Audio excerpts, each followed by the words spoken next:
अध्याय 0331 उग्र ड्रैगन का प्रतिशोध। उग्र ड्रैगन का प्रतिशोध। अनुवादक ऐश। संपादित फिंगरफॉक्स। चेन जियांग के घूंसे ने जियाओ चाओ को उड़ा दिया। जियाओ चाओ वाकई हरक्यूलियन कबीले से था। इस हमले को झेलने के बाद भी जियाओ चाओ अपनी आंखें खोलकर चेन जियांग को बेरहमी से घूरने में सक्षम था। इस बीच जियाओ चाओ उठ ही रहा था कि उसने लॉन्ग जुई की कोमल खर्राटों की आवाज सुनी। तभी अचानक जमीन से 4 सफेद ड्रैगन के पंजे निकले। जियाओ चाओ के हाथ पैर कसकर जकड़ लिए, जिससे वह जमीन पर लेट गया। आकाश में अत्याचारी आत्मा क्यों ही उमड़ने लगी। साथ में तेज हवा का झोंका और बीच बीच में बिजली की गड़गड़ाहट भी। ऐसा आभास हो रहा था मानो कोई तूफान आने वाला हो। कुछ लोगों को ये सिर्फ एक संयोग लगा। उन्हें विश्वास नहीं था कि चेन जियांग के इशारे पर बारिश और हवा चलेगी। हालांकि डीन को आकाश में शक्ति के एकत्र होने का आभास हो गया था। उन्होंने स्वप्न में भी ऐसी भयानक युद्ध तकनीक के अस्तित्व के बारे में नहीं सोचा था, जो स्वर्ग और पृथ्वी की आत्मा क्यू को आक्रमण के लिए एकत्रित कर सके। जियो जिलियांग को अच्छा नहीं लग रहा था। इस समय उसने देखा कि जियो चाओ के हाथ और पैर जमीन से 4 सफेद पंजों द्वारा कसकर जकड़े हुए थे। अच्छा नहीं। जियाओ जिलियांग ने लड़ाई रोकने के बारे में सोचा ही था कि उसने देखा कि घने काले बादलों से ढके टार काले आसमान से एक चमकदार सफेद रोशनी चमक रही है, जिसके साथ एक बहरा कर देने वाली गर्जना भी हो रही है। ऐसा लग रहा था मानो दुनिया किसी अजगर की दहाड़ से ढक गई हो। ऐसा लग रहा था मानो कोई अजगर आसमान फाड़ रहा हो और नश्वर लोक में प्रकट होने वाला हो। इस तरह की गति से सभी डीन बुरी तरह हिल गए थे। स्वर्गीय ड्रैगन सील। उग्र ड्रैगन का प्रतिशोध। चेन जियांग के मन में लॉन्ग जुई की कोमल चीख गूंज उठी। तभी एक विशाल सफेद ड्रैगन ने अचानक काले बादलों को चीर दिया। ड्रैगन का सिर नीचे की ओर था और वह नीचे की ओर दौड़ा। ड्रैगन बस एक पल के लिए ही दिखाई दिया, फिर ड्रैगन का सिर जोर से जमीन पर धंस गया और सीधे जियाओ चाओ की युवा आकृति से टकरा गया।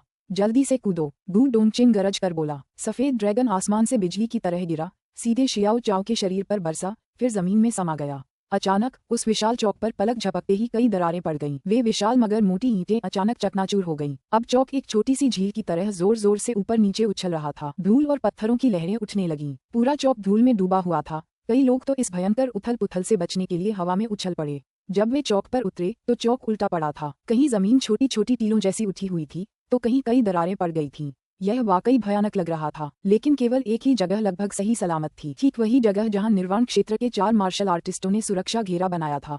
हालांकि जमीन पर पड़ी सारी ईंटें टूट चुकी थीं। चेन जियांग वहां हांफते हुए खड़ा था। जियाओ जिलियांग अवाक होकर देखता रहा। उसे पूरा दृश्य देखकर चक्कर आ रहा था। इसी समय किसी ने गालियां देना शुरू कर दिया। जैसे ही लोग धूल की मोटी परत से बाहर निकलने लगे, कुछ लोगों ने अपनी ताकत का इस्तेमाल किया और जमीन के भीतर से हमला किया, ताकि दूसरों को सूचित किया जा सके और उन्हें बचाया जा सके। जियाओ जिलियांग का चेहरा बेहद उदास था। चौक का आधे से ज्यादा हिस्सा तबाह हो चुका था। चेन जियांग को देखते ही उसकी आंखों में जानलेवा भाव उभर आए। वह तुरंत चेन जियांग पर झपटकर उसे जान से मार देना चाहता था, लेकिन उसकी हिम्मत नहीं हुई और कोशिश करने पर भी वह कामयाब नहीं हो पाता, क्योंकि गू डोंगचिन उस पर नजर रख रहा था। तांग येचाओ और बाकी लोग भी बेहद हैरान थे। उन्हें अपने बनाए सुरक्षा घेरे पर पूरा भरोसा था। आखिर उसे 4 लोगों ने मिलकर बनाया था, लेकिन फिर भी चौक इस तरह तबाह हो गया। मन ही मन वे सब खुश थे, क्योंकि शियाओ जिलियांग को इस कर्ज की भरपाई करनी ही थी। हुआ शियांगयू और लियू मैंग शुरू से आखिर तक मीनार की चोटी से साफ साफ देख रहे थे। हालांकि चौक तबाह हो चुका था, हुआ शियांगयू खुशी से लाल हो गई थी। शुरू से ही उसे किसी मुआवजे की उम्मीद नहीं थी, क्योंकि 4 निर्वाण क्षेत्र के मार्शल कलाकारों ने मिलकर अवरोध खड़ा कर दिया था। वह बस चाहती थी कि जियो जिलियांग कोई गारंटी दे, ताकि कोई दुर्घटना न हो। और अब दुर्घटना घट ही गई और सबको हैरानी हुई कि पूरा चौक तबाह हो गया था और ये सब चेन जियांग का काम था। 10 अरब और तो और चौक के पुनर्निर्माण में सिर्फ 1 अरब या उससे ज्यादा का खर्च आएगा। बस हुआ जियांगयू को लगा जैसे उसने बहुत पैसा कमा लिया हो। चेन जियांग जितना देखता जा रहा था, उसकी आंखों को उतना ही सुकून मिल रहा था। वो चेन जियांग को गले लगाने और उसे चूमने के लिए बेताब थी। मैं जीत गया, जल्दी से मुझे भुगतान करो। चेन जियांग भी कुछ पल के लिए स्तब्ध रह गया, क्योंकि लॉन्ग जुई द्वारा डाली गई स्वर्गीय ड्रैगन सील बेहद भयानक थी। विशेष रूप से जब उग्र श्वेत ड्रैगन ऊर्जा से प्रकट होकर शियाओ चाओ को भेदते हुए आगे बढ़ा, तो उसने जमीन पर मौजूद अवरोध को अनदेखा करते हुए जमीन में गहराई तक प्रवेश किया और फिर सारी ऊर्जा का विस्फोट हुआ, जिसके कारण वह चौक नष्ट हो गया। गू डोंगचिन और वू काइमिंग जल्दी से चेन जियांग के पीछे आ गए, क्योंकि जियो जिलियांग पहले से ही गुस्से से कांप रहा था और एक भयानक दबाव छोड़ रहा था। हुआ जियांगयुए भी तेजी से झपट्टा मारकर चेन जियांग के बगल में खड़ा हो गया और तिरस्कार पूर्वक बोला, जियो जिलियांग, तुम्हें अपना वचन निभाना होगा। मेरा चौक अब इस तरह नष्ट हो गया है। जियाओ जिलियांग को लगा जैसे उसके गले में खून अटक गया हो। उसे उल्टी आ रही थी, पर खून निकल नहीं रहा था। वह हमला करने के लिए बेताब था। चेन शियांग को खत्म करने में उसे जरा भी संकोच नहीं होता, लेकिन अब गू डोंगचिन, वू काइमिंग और हुआ शियांगयुए सब यहाँ मौजूद थे। अगर उसने हमला किया तो गू डोंगचिन और बाकी लोग भी पलटवार करेंगे। उस समय वह न केवल चेन शियांग को मार नहीं पाएगा, बल्कि शायद खुद मारा भी जाएगा। चेन जियांग ने हल्के से मुस्कुराते हुए बहुत उदारता से कहा, वरिष्ठ जियो, मुझे खेद है। हालांकि यह मैं ही था जिसने स्क्वेयर्ड को नष्ट किया था। आपको इसके लिए जवाबदेह ठहराया जाना चाहिए। तो ठीक है, मैं केवल ये चाहता हूँ कि आप मुझे 100 मिलियन क्रिस्टल पत्थर का भुगतान करें। हुआ जियांगयू को 10 अरब क्रिस्टल पत्थर मिलने वाले थे, उसे निश्चित रूप से उसका हिस्सा मिलेगा। उसके सामने 100 मिलियन कुछ भी नहीं था। तभी तांग यचाओ और बाकी लोग एक एक करके पास आए और चेन जियांग की तरफ एक थैली फेंकी, फिर जल्दी से वहां से चले गए। उन्हें चिंता थी कि कहीं जियाओ जिलियांग उनसे उधार न ले ले। True martial sect, beast martial sect और प्राउड स्वॉर्ड सेक्ट ने चेन जियांग को कुल 500 मिलियन दिए थे, जो 1 लाख ट्रू एलिमेंटल डैन के बराबर थे। हालांकि वे बेहद नाराज थे, फिर भी उन्हें ये बात माननी पड़ी। चेन जियांग की शक्ति सचमुच असाधारण थी। इसके अलावा उसके पीछे गु डोंगचेन था, जो स्वयं भी बेहद शक्तिशाली था। इस बार उसने डैनशियांग ताओयुआन की डीन हुआ शियांगयुए को 10 अरब क्रिस्टल स्टोन अर्जित करने में भी मदद की थी। वह निश्चित रूप से उसे एक अनमोल वस्तु मानकर उसकी रक्षा करेगी। ये सोचकर कि अगर वे चेन जियांग से महातूफान के आने से पहले ही संघर्ष करते रहे तो उनका संप्रदाय चरम मार्शल संप्रदाय द्वारा निश्चित रूप से नष्ट हो जाएगा। उन्होंने महातूफान के शांत होने तक इंतजार करने का फैसला किया। उन्हें आने वाले महातूफान के आने से पहले ही अपने संप्रदाय का तेजी से विकास करना होगा। इस मुसीबत के बाद चेन जियांग की प्रतिष्ठा एक बार फिर शिखर पर पहुंच जाएगी। ऐसा भयानक युवक निश्चित रूप से चरम मार्शल संप्रदाय का स्तंभ बनेगा। सभी का मानना था कि चेन जियांग के अगले चरम मार्शल संप्रदाय के डीन बनने की प्रबल संभावना है।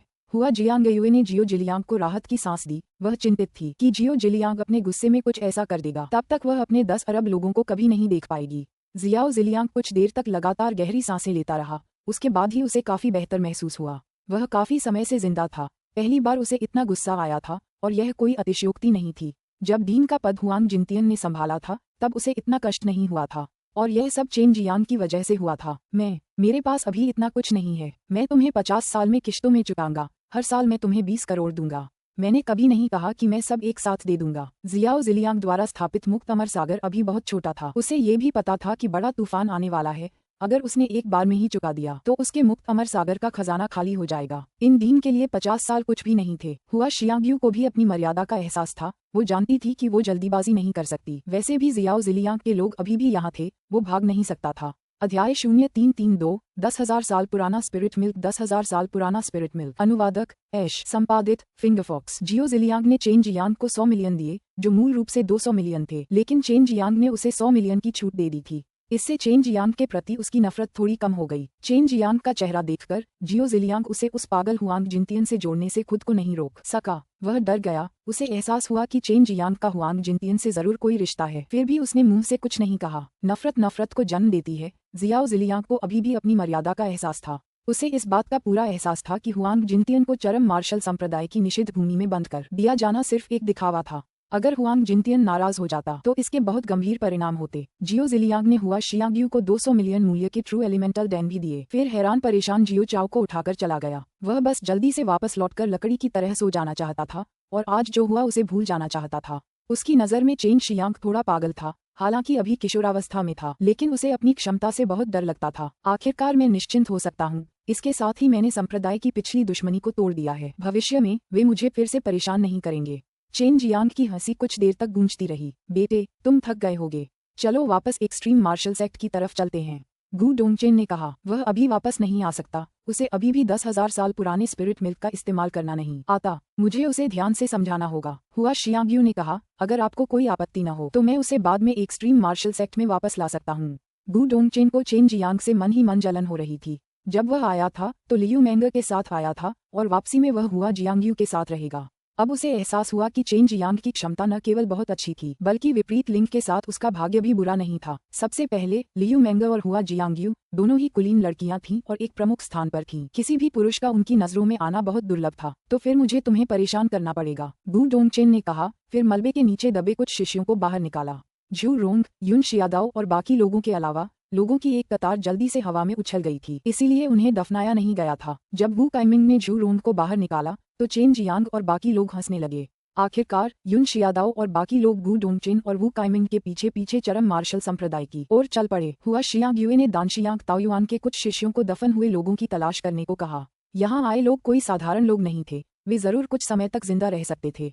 चेन जियांग डैनशियांग टावर की 22वीं मंजिल पर पहुंचा। लियू मैंगर ने यह महसूस करते हुए कि वह सुरक्षित है, वहां से विदा ली।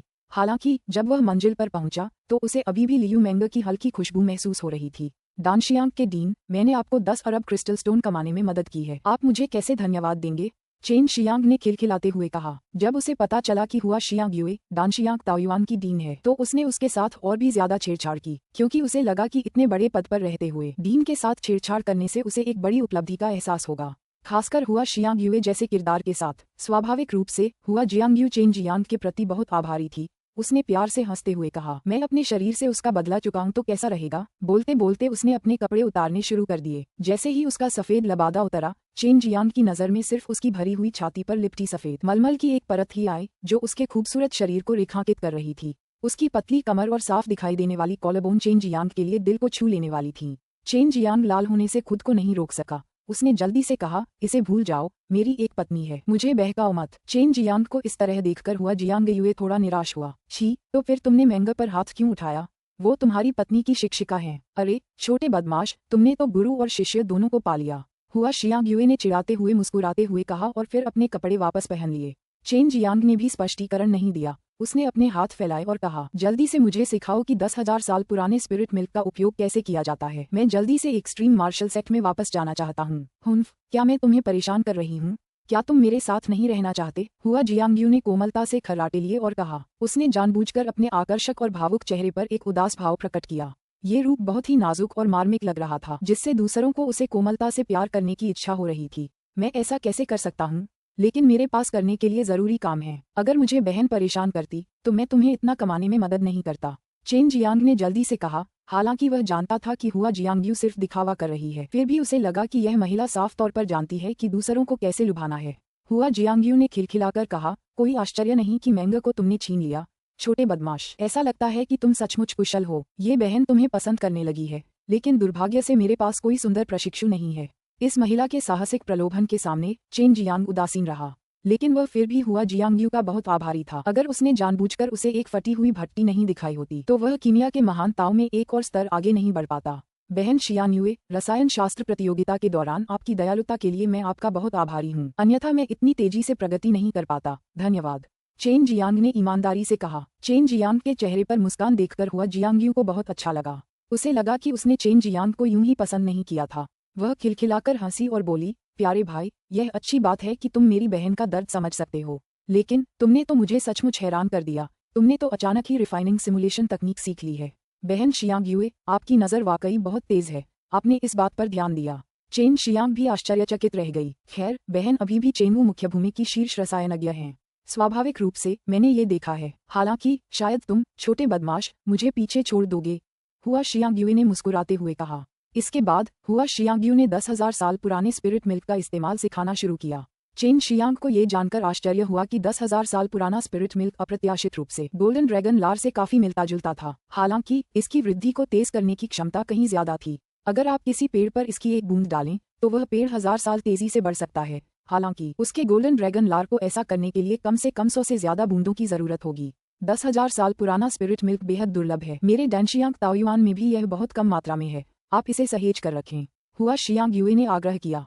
मैं सिस्टर मेंगे को पुनरुत्थान दान को परिष्कृत करने के लिए जड़ी बूटियां इकट्ठा करने में मदद करना चाहता हूं। तब तक मैं इसे परिष्कृत करने में सिस्टर की मदद लूंगा। मैं उसे एक सरप्राइज देना चाहता हूं, उसे मत बताना।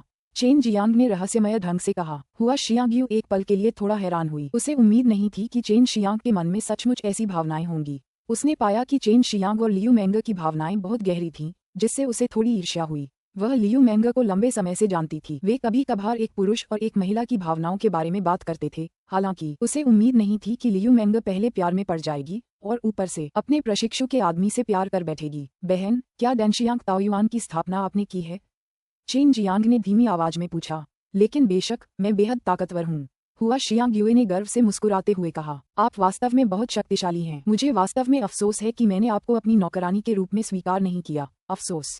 चेन जियांग बोलते समय पश्चाताप के भाव से भरे हुए थे। हुआ जियांगयू ने हंसते हुए कहा, मुझे उस समय पता था कि आपको इसका पछतावा होगा। अगर आप अभी भी चाहते हैं तो मैं अभी भी आपकी नौकरानी बनने को तैयार हूँ। चेन जियांग आश्चर्यचकित रह गया। उसने पूछा, सच में? बेशक, ये सच है। मैंने पहले भी कहा है, मैं निश्चित रूप से आपकी नौकरानी बनना चाहती हूँ। हुआ जियांगयू ने शरारत से मुस्कुराते हुए कहा। यह एक मजाक जैसा लग रहा था, फिर भी नहीं था। चलो इसे कुछ समय के लिए टाल देते हैं। अगर मैं तुम्हें अपनी दासी बना लूं, बहन मेंगे, तो जियानशियान ईर्ष्या करेगा। खैर, मैं इस पर विचार करूंगा। चेन जियांग मुस्कुराया और बोला। उसका जवाब सुनकर हुआ जियांगयू ने उसे एक गंभीर नजर से देखा। तुम बहुत शर्मनाक हो। अभी कुछ देर पहले तुम पछता रहे थे, अब तुम पछताना नहीं चाहते। हुआ जियांगयू ने मुंह बनाते हुए कहा, फिर चेन जियांग को पकड़ लिया और खिड़की से बाहर उड़ गया। पलक झपकते ही वे फ्रेग्रेंस सिटी के बाहरी इलाके में पहुंच गए। अध्याय 0333 निषिद्ध भूमि में पुनः प्रवेश करना। निषिद्ध भूमि में पुनः प्रवेश करना। अनुवादक ऐश, संपादित फिंगरफॉक्स। चेन जियांग ने चुपके से हुआ जियांगयू के खूबसूरत हाथ पकड़ लिए।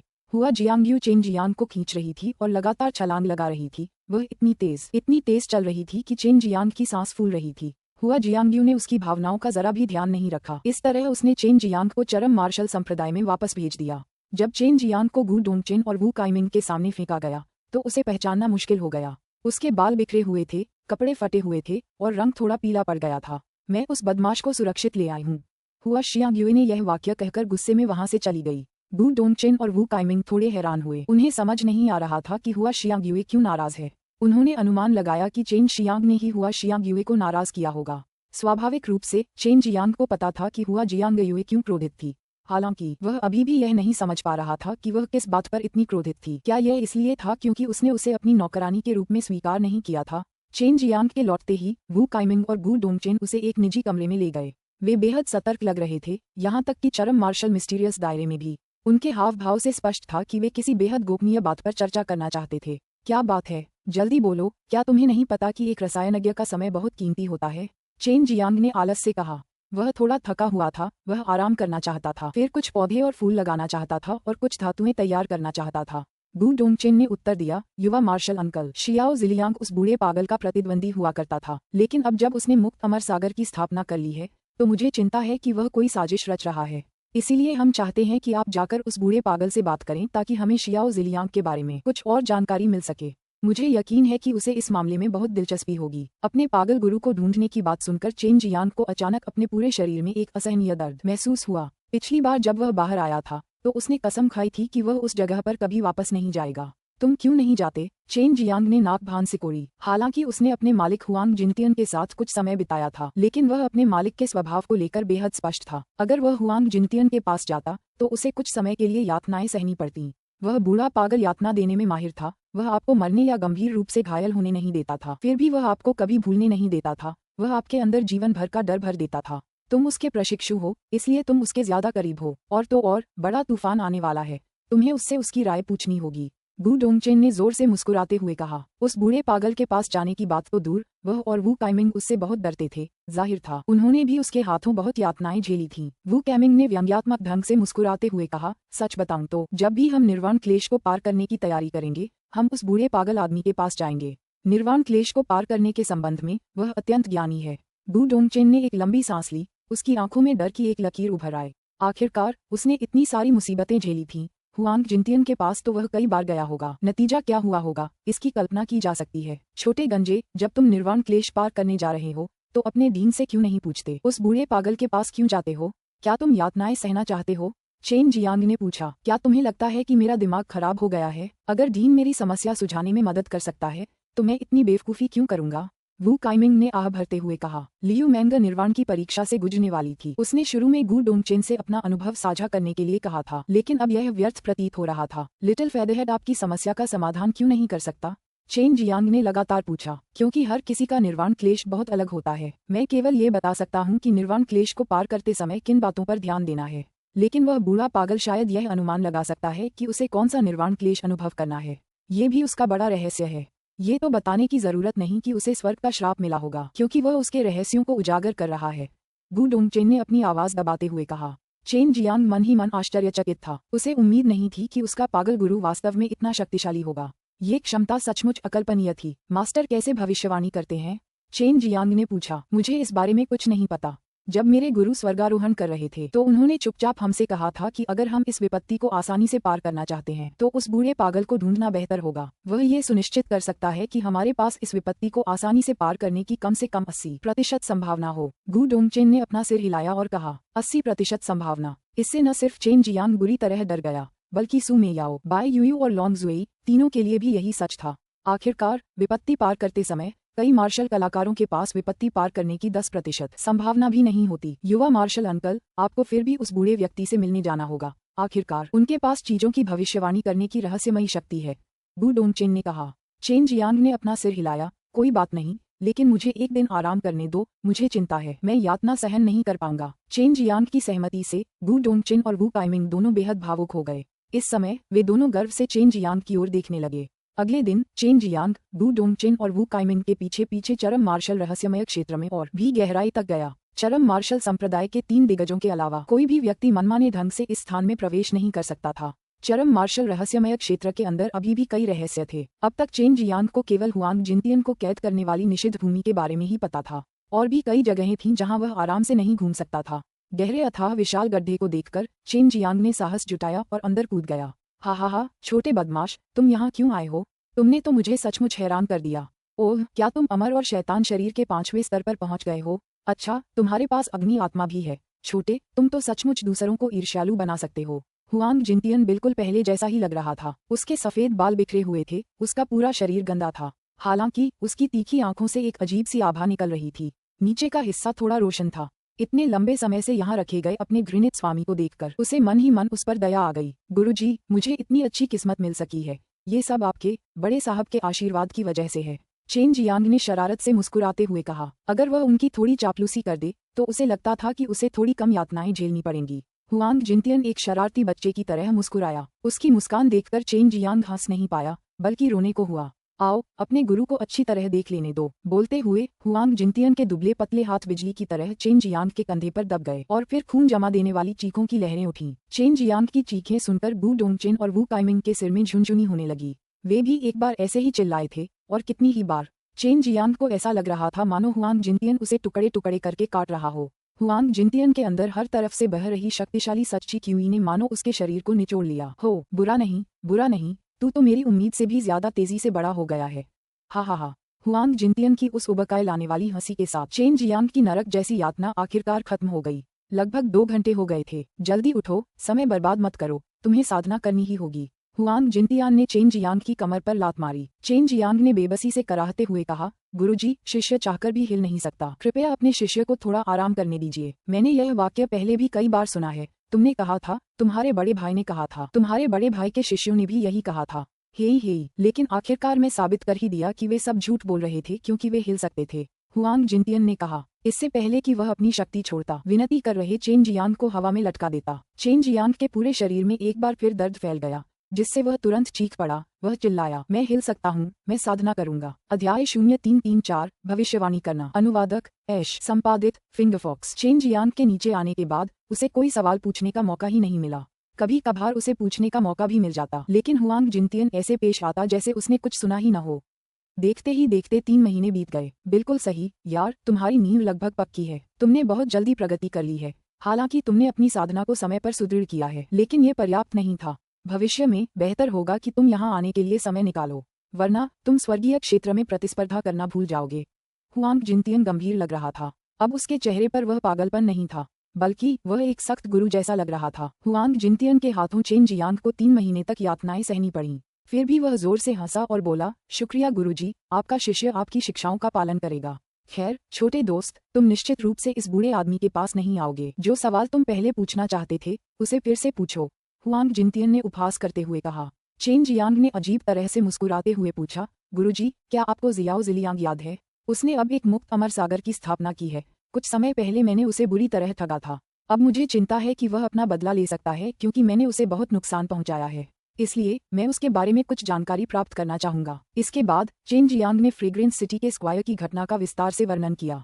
हुआंग जिनतियन की बात सुनने के बाद वह तुरंत अपनी उन्मत्त हंसी में फूट पड़ा। तुम्हें चिंता करने की जरूरत नहीं है। हालांकि जियाओ जिलियांग थोड़ा संकीर्ण सोच वाला है, लेकिन वह इतना बुरा नहीं है। वह बेवकूफ नहीं है। उसे जरूर ध्यान देना चाहिए था कि तुम मेरे प्रशिक्षु हो। अगर वह कमीना 10,000 कुत्तों की हिम्मत भी उधार ले तो भी तुम्हारे खिलाफ कोई कार्रवाई करने की उसकी हिम्मत नहीं होगी। वह चरम मार्शल संप्रदाय पर एक कदम भी उठाने की हिम्मत नहीं करेगा। बकवास मुक्त अमर सागर, उसने इसे लगभग अपना गुस्सा निकालने के लिए स्थापित किया था। हालांकि हुआंग जिनतियान पागल था, लेकिन उसकी बातें बेहद भरोसेमंद थीं। इससे चेन जियांग ने राहत की सांस ली। जियाओ जिलियांग बहुत डरपोक आदमी है। मुझे लगता है कि 7वां निर्वाण क्लेश पार करने के बाद वह आकर अपनी वीरता दिखाने की हिम्मत कर रहा है, लेकिन उसे उम्मीद नहीं थी कि लिटिल फेदरहेड पहले ही 8वां क्लेश पार कर चुका होगा। हालांकि जियाओ जिलियांग ने एक निकम्मा जीवन जिया था, अगर वह अब तक जिंदा रह पाया है तो ये तारीफ के काबिल है। हमारे जमाने में ज्यादातर लोग अब जिंदा नहीं बचे हैं। हम में से ज्यादातर अपने निर्वाण क्लेश के दौरान गायब हो गए हैं, यहाँ तक कि उनकी राख भी नहीं बची है। हुआंग जिनतियन ने एक लंबी सांस ली। चेन जियांग को अब एहसास हुआ कि निर्वाण क्षेत्र के मार्शल आर्टिस्ट इतने सर्वशक्तिमान नहीं थे। कम से कम वे निर्वाण संकट से भयभीत थे। श्याओ जिलियांग सारणियों को व्यवस्थित करने में काफी माहिर है। अगर आपको जरूरत पड़े तो आप सीधे उससे संपर्क कर सकते हैं। मेरा चेहरा देखकर तो लगता है कि वह आपकी मदद जरूर करेगा। हुआंग जिनतियान ने हल्की सी मुस्कान के साथ अपनी चिकनी दाढ़ी पर हाथ फेरा। चेन जियांग मन ही मन इतने शक्तिशाली गुरु को पाकर खुश था। उसने सोचा कि अगर उसका गुरु पागल न होता और उसमें थोड़ी दयालुता होती तो वह एकदम परिपूर्ण होता। हर बार जब वह नीचे आता तो उसे नरक में उतरने जैसा महसूस नहीं होता। गुरुजी, आप भविष्यवाणी कर सकते हैं, है ना? मैं आपसे किसी ऐसे व्यक्ति के बारे में पूछना चाहता हूँ जो निर्वाण क्लेश पार करने वाला है। चेन जियांग ने पूछा। कौन है भाई? उनका नाम लियू मेंग है। वे दिव्य शस्त्र स्वर्ग साम्राज्य की साम्राज्ञी हैं। ठीक है, पहले इसे दिव्य शस्त्र संप्रदाय कहा जाता था। चेन जियांग ने तुरंत जवाब दिया और हुआंग जिनतियान के उत्तर की प्रतीक्षा करने लगा। उसके चेहरे पर उत्सुकता का भाव था। हुआंग जिनतियान की गहरी आंखों के सामने एक अजीब सी रोशनी चमकी। उस दिव्य दंपत्ति की बेटी। अच्छा बदमाश, क्या तुम उसके साथ जुड़े हुए हो? वह निर्वाण क्षेत्र में है। बदमाश, विपरीत लिंग के साथ तुम्हारी किस्मत ने मुझे भी हैरान कर दिया है। तुम्हारे स्वामी? चेन जियांग ने व्यंग्यात्मक ढंग से मुस्कुराते हुए जवाब दिया। काफी साधारण, गुरु। क्या आप उसके माता पिता को जानते हैं? मैं उसके माता पिता को जानता था। वे मेरे जमाने के लोग थे और मुझसे भी ज्यादा शक्तिशाली थे। वह जोड़ा बहुत अजीब था। हर कोई उन्हें नश्वर दुनिया के लोगों से अलग मानता था। संक्षेप में, तुम्हारा उनकी बेटी से रिश्ता बनाना अच्छी बात है। वह तो मेरी शिष्या बहू है। हे। हुआंग जिनतियान ने चेन जियांग के कंधे पर थपथपाया, मुस्कुराया और कहा, तुम कमाल हो। चेन जियांग पहले से ही जानता था कि लियू मेंग के माता पिता असाधारण थे, लेकिन उसने यह उम्मीद नहीं की थी कि हुआंग जिनतियन को भी उनके बारे में सटीक जानकारी नहीं थी। थोड़ा रुकिए, मैं आपके लिए गणना करता हूँ। बोलते हुए हुआंग जिनतियन ने अपना हाथ आगे बढ़ाया और उनकी हथेली के ऊपर ताई ची का यिन और यांग आरेख उभर आया। उनकी आंखें भी धीरे धीरे घूमते हुए ताई ची आरेख की तरह आपस में गुंथी हुई काली और सफेद हो गईं, और उनकी हथेली के ऊपर बना यिन और यांग ताई ची आरेख तेजी से घूमने लगा। हुआंग जिनतियन की हथेली पर ताई ची आरेख देखकर चेन जियांग बेहद हैरान रह गया। खासकर ताई ची आरेख पर लिखे शब्दों का ढेर देखकर उसे और भी ज्यादा अकल्पनीय लगा। 3 दिन और रात ऐसे ही बीत गए, फिर भी हुआंग जिनतियन उसी अवस्था में रहा। चेन जियांग ने धैर्यपूर्वक प्रतीक्षा की, हालांकि उसे नहीं पता था कि हुआंग जिनतियन ये कैसे करेगा। वह जानता था कि हुआंग जिनतियन का कोई न कोई संयोग अवश्य होगा, तभी वह ऐसी क्षमता प्राप्त कर सकेगा। हुआंग जिनतियान ने अपनी आंखें खोलीं। उनकी हथेली के ऊपर बना छोटा और सुंदर ताई ची यिन यांग आरेख एक छोटी यिन यांग गेंद में बदल गया। उन्होंने भौहें चढ़ाकर कहा, उस छोटी लड़की की निर्वाण परीक्षा अप्रत्याशित रूप से इतनी भयानक है। क्या उसके अंदर कोई शक्तिशाली चीज है? चेन जियांग ने अपना सिर हिलाया और जवाब दिया, गुरुजी, उसके पास बैंगनी रंग की अग्नि आत्मा है। एक असामान्य अग्नि आत्मा। न केवल उसके पास अग्नि आत्मा है, बल्कि उसके पास अग्नि गुण वाली कोई चीज भी होनी चाहिए। उसकी अग्नि आत्मा में अग्नि और शीत गुण होने चाहिए। हुआंग जिनतियन ने कहा। लियू मेंग के पास अग्नि आत्मा और सिंदूरी पक्षी कोमल धागा दोनों ही शक्तिशाली शक्तियां थीं। अब चेन जियांग अपने गुरु की प्रशंसा किए बिना नहीं रह सका। उसे आश्चर्य हुआ कि उसने इन दोनों शक्तियों का सही अनुमान लगा लिया था। चेन जियांग ने सिर हिलाया। जैसे ही वह कुछ बोलना चाहता था, हुआंग जिनतियन ने उसे रोक दिया। मुझे मत बताओ कि यह क्या है। तुम इसे उसे दे दो, उसे अपने मन में बिठा दो, बाकी उसे खुद देखना होगा। हुआंग जिनतियन ने यिन और यांग बॉल चेन जियांग को थमा दी। उसने सख्ती से कहा, इसमें उन घटनाओं का ब्यौरा है जो उसे अपने कष्टों के दौरान झेलनी पड़ी। स्वर्ग और पृथ्वी के अलावा केवल वह और मैं ही जान सकते हैं। एक बार ये लीक हो गया तो ये सटीक नहीं होगा। चेन जियांग ने यिन और यांग गेंद को सुरक्षित रूप से रखने से पहले लगातार अपना सिर हिलाया। गुरुजी, आपने ये कैसे किया? मैं सीखना चाहता हूँ। चेन जियांग थोड़ा उत्साहित था। रिफाइनिंग सिमुलेशन तकनीक भविष्य की भविष्यवाणी करने जैसी ही थी, हालांकि इसका इस्तेमाल दुनिया की भविष्य की घटनाओं की भविष्यवाणी करने के बजाय रसायन विज्ञान की भट्टी में होने वाली भविष्य की घटनाओं की भविष्यवाणी करने के लिए किया जाता था। हुआंग जिनतियन ने अपना सिर हिलाया। तुम इसे नहीं सीख सकते, वरना तुम मर जाओगे। हालांकि यिन और यांग दिव्य शिराओं का स्वामी इस गुप्त विधि को सीख सकता है, लेकिन आम लोगों के पास इसकी कीमत चुकाने के लिए जीवन नहीं है। ये तकनीक इसके उपयोगकर्ता के जीवन को छोटा कर देगी, लेकिन तुम्हारे गुरु के रूप में वह मर नहीं सकता, वह निडर है। चेन जियांग एक पल के लिए हैरान रह गया। उसे अचानक लगा कि उसका गुरु कोई रहस्यमयी इंसान है। उसे अचानक लगा कि वह मर नहीं सकता। बेटे, क्या तुम्हारे पास अभी भी कुछ सवाल हैं? हुआंग जिनतियन ने उसके सिर पर थपथपाया और हल्का सा मुस्कुराया। हाँ, मैं पूछना चाहता हूँ कि महातूफान कब आएगा, और इस बारे में आपकी क्या राय है? महातूफान 3 लोगों का महायुद्ध था। वह इस बारे में भी बहुत चिंतित था। जब चेन जियांग ने ये पूछना शुरू किया तो हुआंग जिनतियन की भौहें तन गईं। काफी देर तक वह कुछ नहीं बोला। वह गंभीर लग रहा था। हुआंग जिनतियन गरिमामयी थे। उनका रूप किसी पागल जैसा नहीं था, जिससे साफ जाहिर था कि वो जो कहने और करने वाले थे वो जरूरी था। चेन जियांग ने भी आग्रह नहीं किया बल्कि धैर्यपूर्वक इंतजार किया। चूंकि आपने काले कछुए वाला एडामेंटाइल कवच प्राप्त कर लिया है तो आपके पास उस जगह जाकर कुछ वैसा ही पाने की क्षमता होनी चाहिए। वह चीज आपके काम आएगी। बोलते बोलते भगवान जाने कहां से हुआंग जिनतियन के हाथ में कपड़े का एक टुकड़ा आ गया, जिस पर उसने जल्दी से चित्रकारी कर दी, जिसने जल्द ही एक नक्शे का रूप ले लिया। अध्याय 0335 दमनकारी शैतान दिव्य व्यायाम। दमनकारी शैतान दिव्य व्यायाम। अनुवादक ऐश। संपादित फिंगरफॉक्स। हाय दोस्तों, मैं 1 महीने की यात्रा से घर वापस आ गया हूँ। अब आप अध्यायों के स्थिर प्रकाशन की उम्मीद कर सकते हैं। पेश है वह बहुप्रतीक्षित प्रायोजित अध्याय जिसे मैं काफी समय से टाल रहा था। यह अध्याय अग्निश्वर चौधरी द्वारा प्रायोजित है और ईसा अल मुसल्म। आपके समर्थन के लिए धन्यवाद। हुआंग जिनटियन ने झटपट नक्शा बनाया और चेन जियांग को सौंपते हुए कहा, तुम्हें 1 लाख शैतान पर्वत पर जाना होगा। वहां पहुंचकर इस नक्शे को निकाल लेना। इससे तुम्हें शैतान दमन दिव्य अभ्यास प्राप्त करने का मार्ग मिल जाएगा। चेन जियांग को ये जानकर बहुत आश्चर्य हुआ कि शैतान को दबाने वाला दिव्य व्यायाम एक और दिव्य व्यायाम था। यहाँ आने के बाद से सु मेयाओ, बाई यूयू और लॉन्ग जुई चुप हो गए। उन्हें हुआंग जिनतियन द्वारा पकड़े जाने का डर सता रहा था। इसके अलावा उन्हें हल्का सा एहसास हुआ कि हुआंग जिनतियन, इस अजीब बुजुर्ग ने उनके अस्तित्व को भांप लिया है। दमनकारी शैतान दिव्य अभ्यास की साधना करने के बाद यह आपको दमनकारी शैतान युआन क्यूई प्राप्त करने में सक्षम बनाएगा।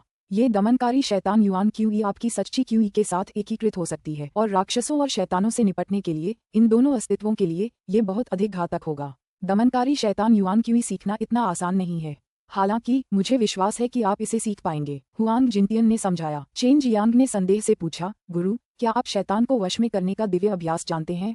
वह 1 लाख शैतान पर्वत है, क्या ये बहुत खतरनाक नहीं है? बच्चा, तू यहाँ तक आने की हिम्मत भी करता है, फिर भी 1 लाख शैतान पर्वत पर जाने से डरता है? हुआंग जिनतियन ने उपहास करते हुए कहा, शैतान वशीकरण दिव्य अभ्यास केवल दानव और शैतान दुनिया के मूल निवासियों से निपटने के लिए उपयोगी है। मानव दुनिया के मार्शल कलाकारों से निपटने के लिए ये पूरी तरह से बेकार है। जब बड़ा तूफान आएगा तो दानव और शैतान दुनिया के मार्शल कलाकार दौड़े चले आएंगे। उनसे लड़ने में शैतान वशीकरण दिव्य अभ्यास एक महत्वपूर्ण भूमिका निभाएगा। चेन जियांग ने अपनी जीभ बाहर निकाली। अगर तीनों लोगों का महायुद्ध नहीं होने वाला था तो स्वाभाविक रूप से कोई भी यह बेकार युद्ध अभ्यास नहीं सीखेगा। दमनकारी शैतानी दिव्य अभ्यास का ठिकाना चरम मार्शल संस्थापक पिता द्वारा दिया गया है। लिटिल फेदरहेड को भी इसकी जानकारी नहीं है। आपको बस 1 लाख शैतान पर्वत पर जाना है। हालांकि यह थोड़ा खतरनाक है, लेकिन इससे निपटने में आपको कोई परेशानी नहीं होगी। 3 लोगों का महायुद्ध कोई मजाक की बात नहीं है, ये बहुत क्रूर है। और हाँ, आपकी छोटी छोटी क्षमताओं से तो निर्वाण लोक के मार्शल कलाकार भी बड़ी संख्या में मारे जाएंगे, हुआंग जिनतियन ने आह भरते हुए कहा। चेन जियांग ने एक गहरी आह भरी क्योंकि वह अप्रत्याशित रूप से इस तूफान में फंस गया था।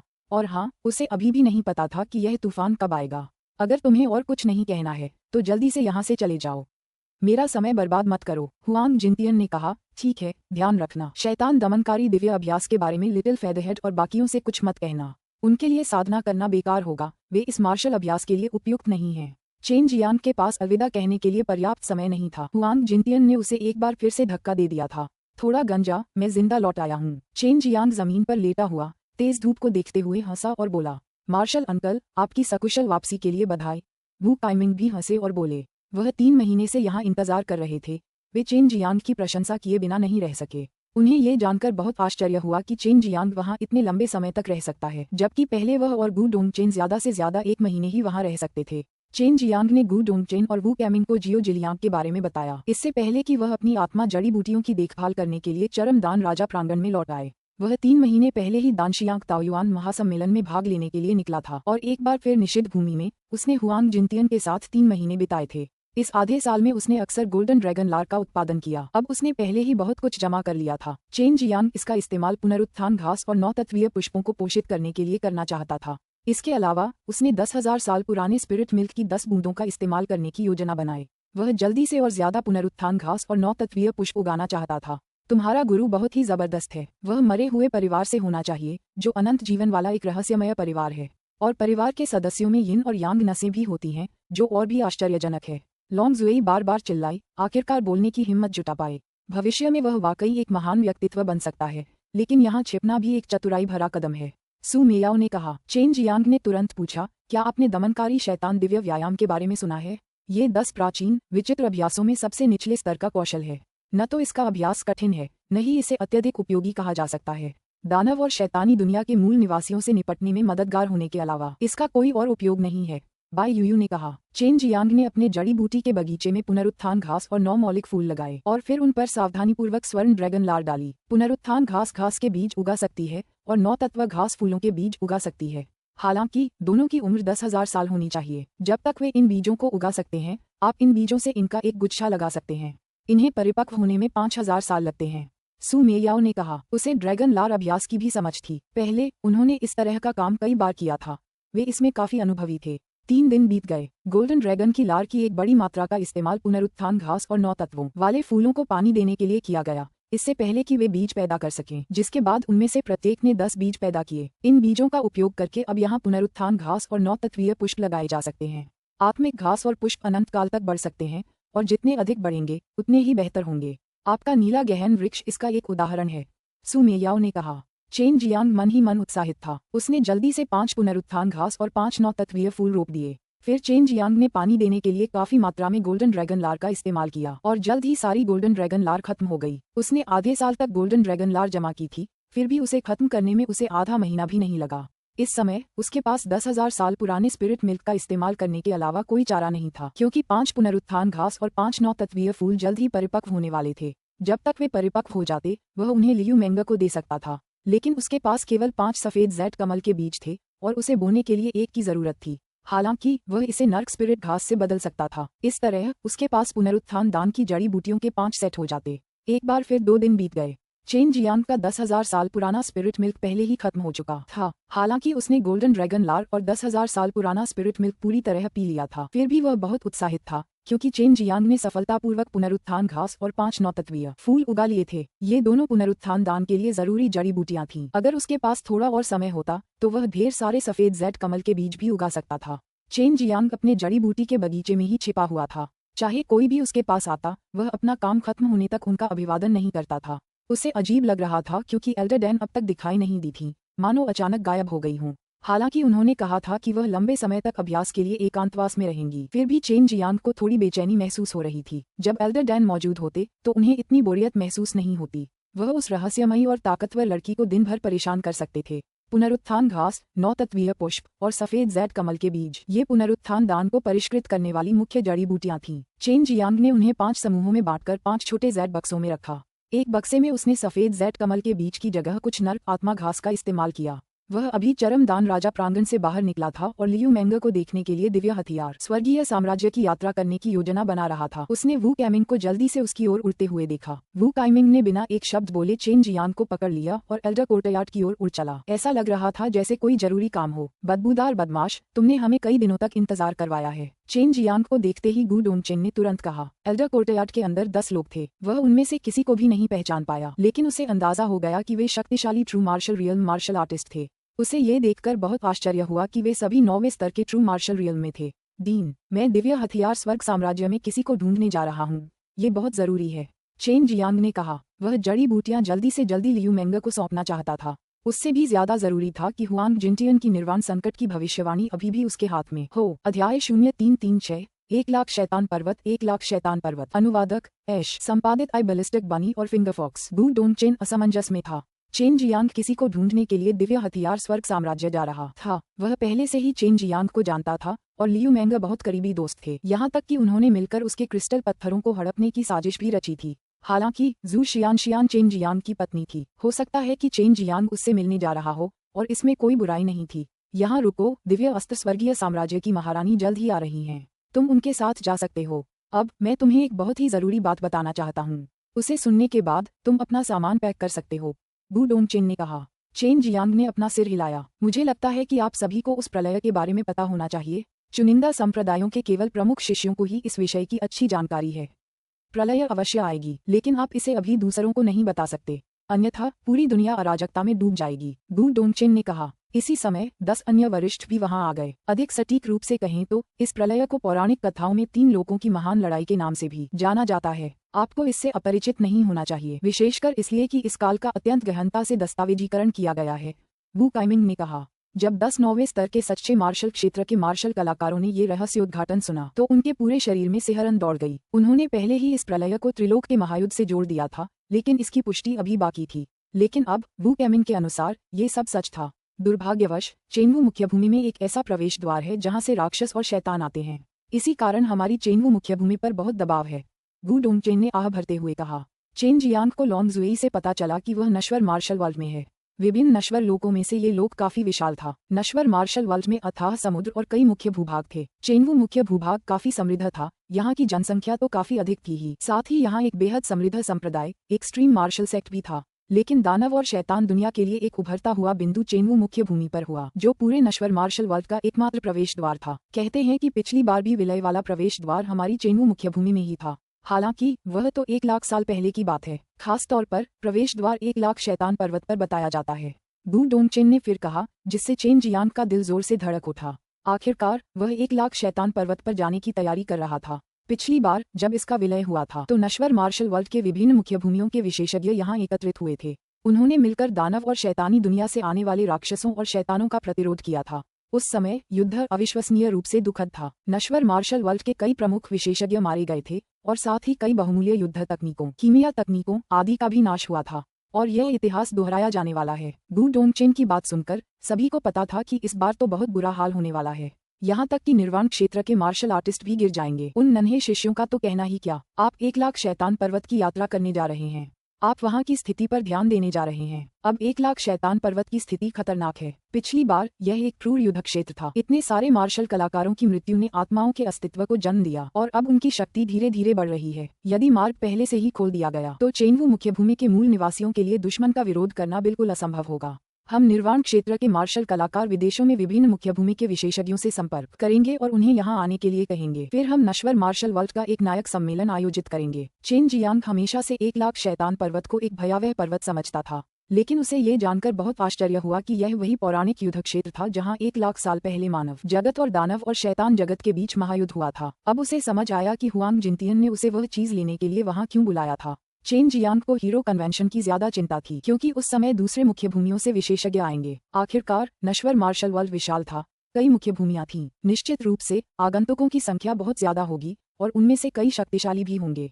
तुम्हें बस स्थिति का निरीक्षण करना है। 1 लाख शैतान पर्वत पर पहले से ही कई विचित्र परिस्थितियां उत्पन्न हो चुकी हैं। जब तक सच्चे युद्ध क्षेत्र के 9वें स्तर से ऊपर के मार्शल कलाकार वहां जाते, तब तक भयंकर चीखें और चीखें निकलती रहती। भले ही हम अपनी साधना को छिपा रहे हों, फिर भी यह अच्छा नहीं है। मैंने एक बार वहां बलपूर्वक प्रवेश करने के बारे में सोचा था, लेकिन मुझे बहुत प्रबल प्रतिरोध का सामना करना पड़ा।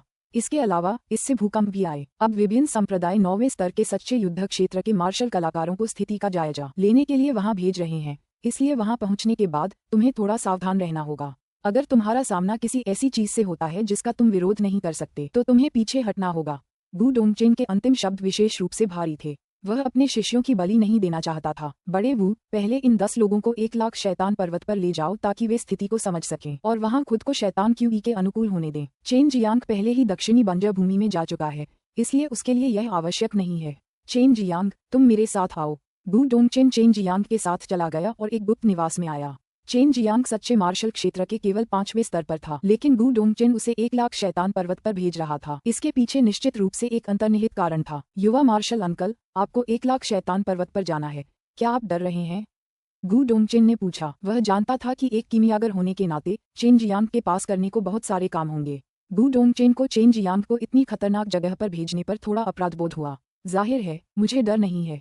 मुझे साफ साफ बताओ कि तुम्हें क्या कहना है। चेन जियांग ने उदासीनता से जवाब दिया। अगर गु डोंगचेन ने उसे जाने के लिए नहीं भी कहा होता तो भी वह चला जाता। उसे जाकर शैतान दमनकारी दिव्य अभ्यास सीखना था। ठीक है, 1 लाख शैतान पर्वत के अंदर की स्थिति अविश्वसनीय रूप से अजीब है। मुझे संदेह है कि आत्माओं की अवशिष्ट शक्ति एकत्रित की जा रही है और किसी व्यक्ति द्वारा वेदी में पहले जैसी स्थिति पैदा करने के लिए उसका उपयोग किया जा रहा है। इस प्रकार वे एक भयावह अवरोध उत्पन्न करेंगे, जिससे हम निर्वाण क्षेत्र के मार्शल कलाकार प्रवेश करने में असमर्थ हो जाएंगे। गु डोंगचेन गंभीर लग रहा था। उसने धीमी आवाज में कहा, अगर तुम्हें कुछ नहीं मिल रहा है तो उसमें आग लगा दो और वहां मौजूद सब कुछ भस्म कर दो। मैं जानता हूं कि यंग मार्शल अंकल की ज्वाला असाधारण है, यह अत्यधिक यांग से भरी और अडिग है। ये शैतान क्यू के लिए बेहद घातक होनी चाहिए। चेन जियांग ने सिर हिलाया। उसे तो बस पहाड़ पर आग लगानी थी, बस। जहां तक 1 लाख शैतान पर्वत का सवाल था, उसे जरा भी डर नहीं था। उसे बस इस बात की चिंता थी कि शैतान दमन का दिव्य अभ्यास कितना कारगर साबित होगा और क्या उसे सीखना भी मुश्किल होगा या नहीं। मैं अकेला जाऊंगा, बाकी बड़े भाइयों को ज्यादा अंदर मत आने देना। सच कहूं तो जब मैं गुरु के पास गया था तो उन्होंने मुझे खास तौर पर 1 लाख शैतान पर्वत पर ध्यान देने को कहा था। उन्होंने मुझसे और भी अंदर जाकर वहां की स्थिति को रिकॉर्ड करने को भी कहा था। उन्होंने कहा था कि मैं शायद इसे संभाल सकता हूँ। चेन जियांग ने कुछ सोचने के बाद एक कारण सोचा। इस तरह वह अकेले ही काम कर सकता था। गु डोंगचेन चौंक गया। वह जानता था कि हुआंग जिनतियन भविष्य की घटनाओं को पहले से ही भांप लेता है, इसलिए उसने इस मनगढ़ंत कहानी पर तुरंत विश्वास कर लिया। अच्छा, मैं दूसरे संप्रदायों का अभिवादन करने जा रहा हूँ। लियू मेंग बहुत जल्द यहाँ आ रही है, उसे छोटी बहन के लिए आना चाहिए। लियू मेंग जल्द ही आ पहुंची। उनका चेहरा काले मलमल से ढका हुआ था और उन्होंने पूरी तरह काले कपड़े पहने हुए थे। काले कपड़ों में वह अपेक्षाकृत साधारण लग रही थीं। उन्हें एल्डर डैन के लिए नहीं बल्कि चेन जियांग के लिए आना चाहिए था। गू डोंगचेन को ये थोड़ा अजीब लगा। आखिर लियू मेंग चेन जियांग के लिए क्यों आया, लेकिन उसने कुछ नहीं पूछा और चेन जियांग को लियू मेंग को एक्सट्रीम डैन किंग के प्रांगण में ले जाने दिया। ये पहली बार था जब Chen Jiang extreme martial sect में लियू मेंग के साथ अकेला था। वह अपने विचारों को भटकने से नहीं रोक सका। चरमदान राजा प्रांगण में केवल चेन जियांग और लियू मेंग ही मौजूद थे। यहाँ तक कि वू कियान भी उस समय वहाँ नहीं थी। वह राजा मार्शल प्रांगण में प्रशिक्षण ले रही थी। वह चेन जियांग जैसी नहीं थी, जिसके पास अपनी ताकत बढ़ाने के इतने सारे तरीके थे। बहन मेंग, आप वास्तव में मुझसे मिलने आई थीं। चेन जियांग के चेहरे पर एक शरारती मुस्कान थी जब उसने लियू मेंग को चाय का प्याला दिया। अचानक उसने उसके चेहरे को चूम लिया। लियू मेंग बेहद शर्म से लाल हो गई। हालांकि ऐसा लग रहा था कि यहाँ कोई नहीं है, फिर भी उसे पूरी तरह से यकीन नहीं था। आखिर यह एक्सट्रीम मार्शल सेक्ट ही तो था। अध्याय 0337 आशापूर्ण निर्वाण। अनुवादक ऐश, संपादित फिंगरफॉक्स। यह अध्याय ईसा अलमुस्लाम और कॉर्नेलियस डेलाको द्वारा प्रायोजित है। आपके सहयोग के लिए धन्यवाद। लियू मेंग ने चेन जियांग की कमर पर जोर से हाथ फेरा और गुस्से से बोली, छोटा बदमाश। पिछली बार सिस्टर मेंग, आप बहुत जल्दी चली गईं और मुझे अपना हुनर दिखाने का मौका ही नहीं दिया। यह वाकई बहुत अफसोस की बात थी। चेन जियांग ने निराशा से आह भरी। निश्चित रूप से लियू मेंग ने चेन जियांग का प्रदर्शन देखा था और वह दंग रह गई थी। अब उसे चेन जियांग की गहरी समझ हो गई थी। उसने धीरे से कहा, जियांगयू के अनुसार इस बार तुमने सचमुच मुसीबत खड़ी कर दी और इसी वजह से तुमने जियाओ जिलियांग को परेशान कर दिया। चेन जियांग ने हंसते हुए कहा, मैं उससे नहीं डरता, ये बात भूल जाओ। मुझे बताओ, तुम मेरे पास क्यों आए? क्या गू डोंगचेन तुम्हें 1,00,000 शैतान पर्वत पर भेज रहा है? मैं उसे रोकने आई हूँ। अब वहाँ जाना बहुत खतरनाक है। हालांकि तुम बहुत शक्तिशाली हो, तुम्हें नहीं जाना चाहिए। तुम्हें आज्ञाकारी होकर साधना करनी चाहिए। लियू मेंग खड़ी हुई और अपने खूबसूरत हाथों से चेन जियांग के चेहरे को सहलाया। पिछली बार दक्षिणी बंजर भूमि बहुत खतरनाक थी। इसके अलावा शैतान पथ वाले लोग अंदर हो सकते हैं। मुझे तुम्हारी चिंता है। ये जानकर कि लियू मेंग उसके बारे में इतनी चिंतित है, चेन जियांग भावुक हो गया। उसने मुस्कुराते हुए कहा, बहन मेंग, आपको मेरे बारे में चिंता करने की जरूरत नहीं है। अगर उसने मुझे वहाँ नहीं भी भेजा होता तो भी मैं जाता। अरे नहीं, उस बात को भूल जाइए। मेरे पास आपके लिए एक उपहार है।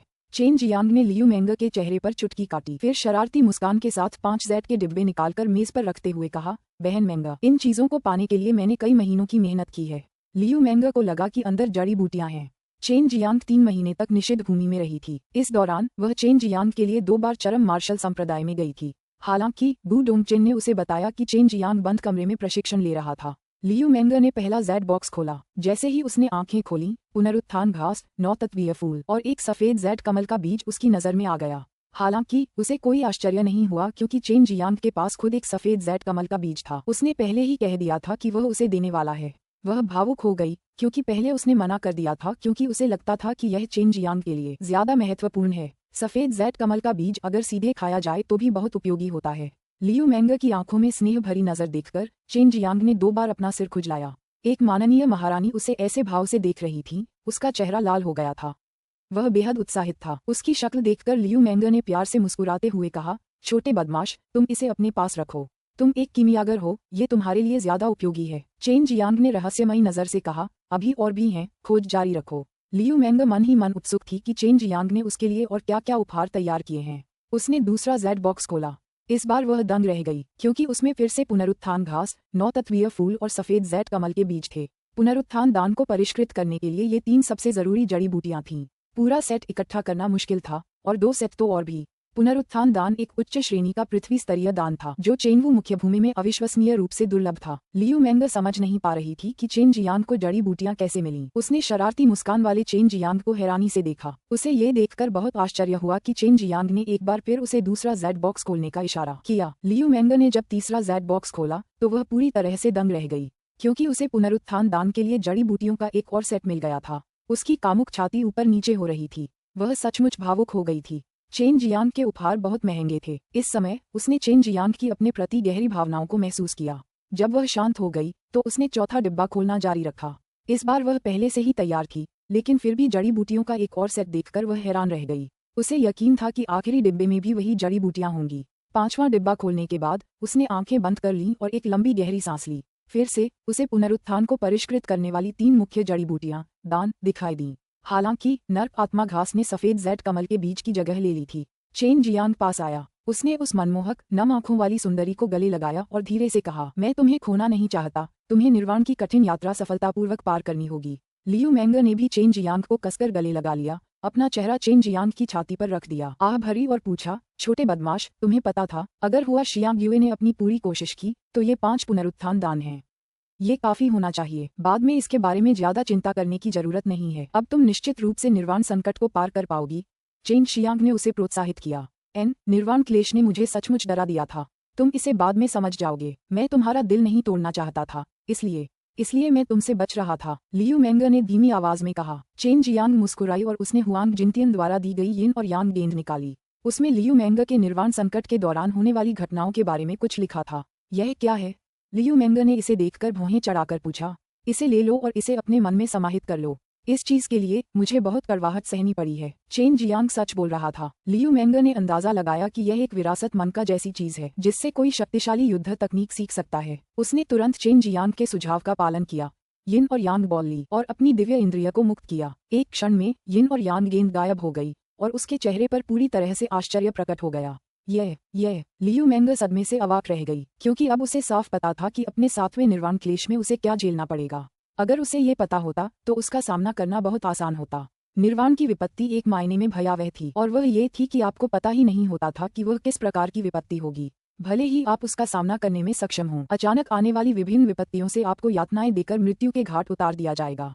मत बोलो, चेन जियांग ने उसे तुरंत रोका, तुम्हें बोलने की अनुमति नहीं है, केवल तुम ही जान सकती हो। लियू मेंगर ने तुरंत अपना सिर हिलाया, उसने अपनी आवाज दबाई और पूछा, छोटे बदमाश, आखिरकार हुआंग जिनतियन के साथ तुम्हारा रिश्ता क्या है? मुझे मेरे माता पिता ने बताया है कि वह निर्वाण क्लेश के बारे में भविष्यवाणी कर सकता है। चेन जियांग को चरम मार्शल संप्रदाय की प्रसिद्ध निषिद्ध भूमि में कैद कर लिया गया था और हुआंग जिनतियन हमेशा निषिद्ध भूमि में ही रहता था। उसने ये भी देखा था कि चेन जियांग में यिन और यांग नामक दिव्य शिराएं होती हैं। दोनों को मिलाकर उसे यकीन हो गया था कि चेन जियांग का हुआंग जिनतियन से कोई न कोई रिश्ता जरूर है। चेन जियांग ने बस आह भरी, लियू मेंगर ने भी हल्के से आह भरी, निश्चिंत रहो, मैं निश्चित रूप से तुम्हारी रक्षा करूंगा। लियू मेंगर को अब यकीन हो गया था कि चेन जियांग और हुआंग जिनतियन गुरु और शिष्य थे। हुआंग जिनतियन के साथ हुई पिछली बात के बारे में वह बिल्कुल स्पष्ट थी, क्योंकि उसके माता पिता ने एक बार उससे इस बारे में बात की थी। बहन मेंगर, मैंने तुम्हें बहुत सारे उपहार दिए हैं, तुम मुझे कैसे धन्यवाद दोगी? चेन जियांग ने एक हाथ से लियू मेंगर को कसकर गले लगाया, जबकि उसके चेहरे पर एक कामुक मुस्कान आ गई। लियू मेंगर का खूबसूरत चेहरा थोड़ा लाल हो गया, उसने आंखें बंद कर लीं, धीरे धीरे अपना सिर ऊपर उठाया और जोश से चेन जियांग को चूमने लगी। शुरू में लियू मेंगर का इरादा चेन जियांग से तब तक न मिलने का था जब तक कि वह निर्वाण संकट पार न कर ले, लेकिन 1 लाख शैतान पर्वत के मामले के बारे में पता चलने पर वह चिंतित हो गई कि चेन जियांग जांच करने जाएगा।